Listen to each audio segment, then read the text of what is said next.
Baik ya, kita bahas untuk soal yang berikutnya. Cladodium merupakan salah satu modifikasi batang yang memiliki struktur maupun fungsi yang menyerupai daun. Sebagai contoh, tumbuhan dalam genus Ruscus umumnya menggunakan struktur ini untuk melakukan fotosintesis dan aktivitas fisiologis lainnya. Berikut adalah ilustrasi beberapa bagian dari preparat tumbuhan tersebut. Jadi, ini ada gambar anatomi dari irisan Cladodium pada genus Ruscus.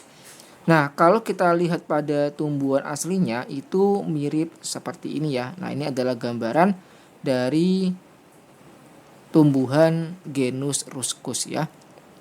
Nah, kalau kita lihat pada Cladodium itu di bagian anatomi bawahnya gitu ya, yang telah disediakan itu ada gambar A1 dan A2 menunjukkan permukaan atas dan permukaan bawah Cladodium.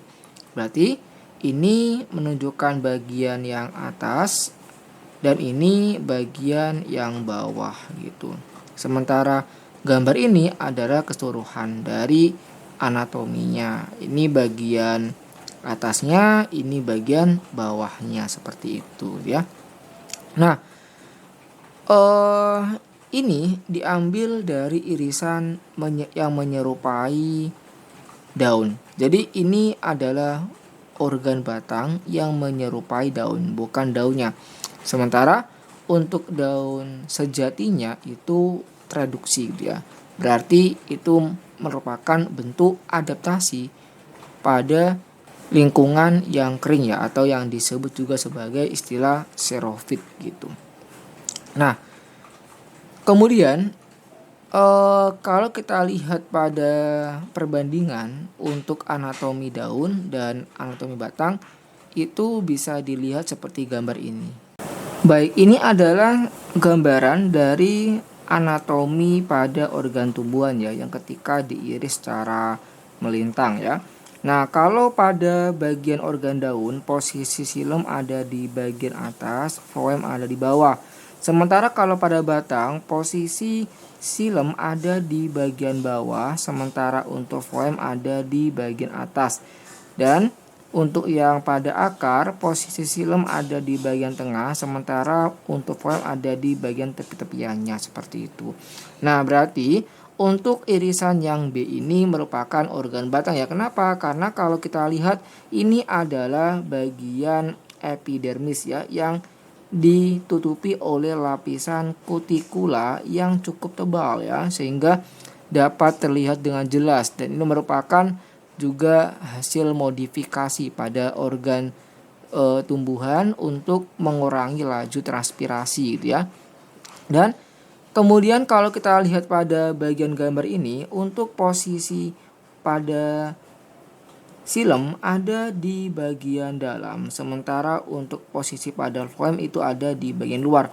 Berarti ini menunjukkan adalah organ batang seperti itu ya, yang termodifikasi menjadi daun. Sementara untuk yang panah warna putih ini adalah jaringan korteksnya seperti itu. Nah, di mana korteks itu adalah lapisan organ yang dapat ditemui pada batang maupun pada akar, tidak ada pada daun seperti itu. Nah, sekarang kita akan lihat untuk pernyataannya ya.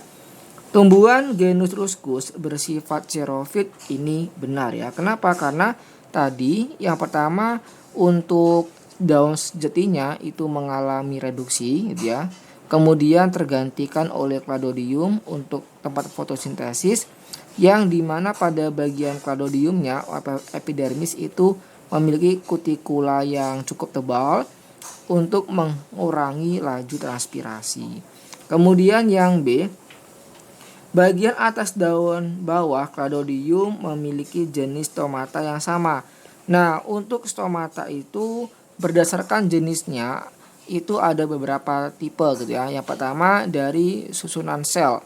Ada yang disebut sebagai anomositik, kemudian ada anisositik, ada parasitik, diasitik, dan ada siklositik ini yang sering ya, atau yang umumnya diterangkan di buku-buku gitu ya. Anomositik. Anomositik ini merupakan tipe dari stomata di mana sel penutupnya yang bagian ini ya, itu dikelilingi oleh sel tetangga yang ukuran dan bentuknya sama gitu ya. Nah, ini sama semuanya gitu ya.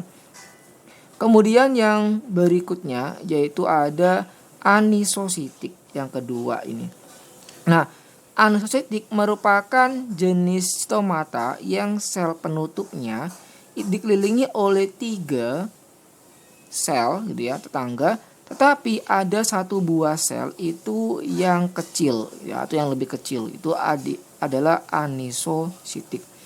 Kemudian yang ketiga adalah parasitik ya, di mana ini adalah tipe sel pada stomata di mana untuk sel penutupnya dikelilingi oleh satu atau lebih dari sel tetangga yang sumbunya itu sejajar dengan sumbu sel penutup atau celahnya. Ini dia sejajar dengan celahnya seperti itu. Ini parasitik. Yang kalau kita lihat ini sama ya dengan gambar yang ada di bagian anatomi. Maka untuk yang tipe di sini itu adalah sama-sama tipe parasitik gitu ya untuk tipenya. Kemudian yang keempat ada diasitik.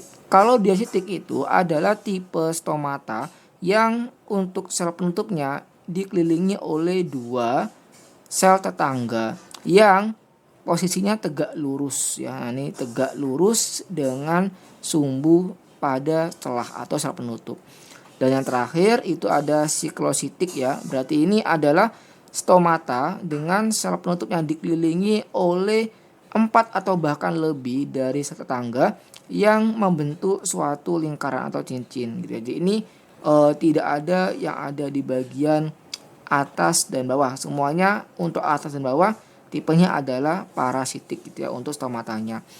Nah, kemudian kita lihat dari posisi ya pada permukaan daun. Karena ini adalah batang ya, maka nggak perlu kita bahas ya, meskipun ada 2 jenis untuk posisinya, ada phanerophore ya dan ada cryptophore, itu untuk posisi pada permukaan daun. Nah, kemudian untuk distribusi stomatanya ini kalau kita lihat pada bagian atas dan bawah kok ada kedua-duanya, maka itu adalah tipe amfistomatik ya.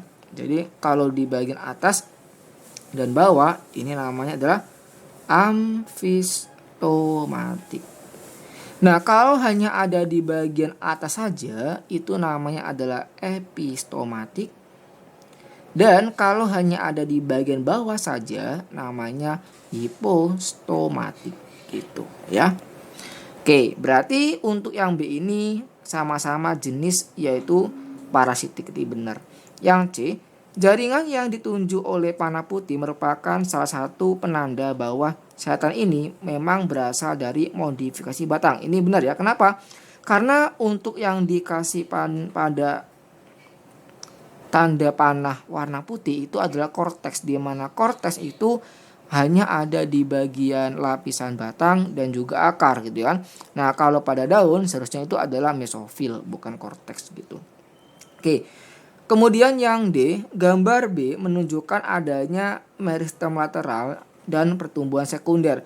Kalau untuk meristem lateral itu mengacu pada kambium ya, di mana kambium ini nanti akan dapat melakukan pertumbuhan sekunder dengan membentuk lapisan luar berupa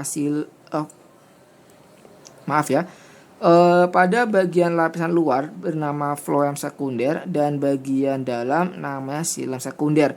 Nah, pertumbuhan dari floem dan xilem sekunder ini nanti akan dipengaruhi oleh musim ya, dimana kalau pada musim hujan lapisan xilem sekunder akan lebih lebar dibandingkan pada musim kemarau, sehingga lama-kelamaan akan menjadikan struktur lingkaran tahun, dimana pada hal tersebut dapat dijumpai pada batang pohon yang besar dan diameternya juga agak luas gitu ya, atau cukup besar juga kayak gitu. Nah, jadi ini karena dia adalah Cladodium ya, maka tidak ada pertumbuhan sekunder. Berarti ini salah ya. Nah, maka untuk jawaban dari soal kali ini adalah benar salah. Oke ya. Itu aja cukup untuk pembahasan kali ini. Kalau misalkan nanti ada yang ingin sharing dan ada yang beda pendapat atau jawaban, silakan tulis di kolom komentar ya. Oke ya, bye bye.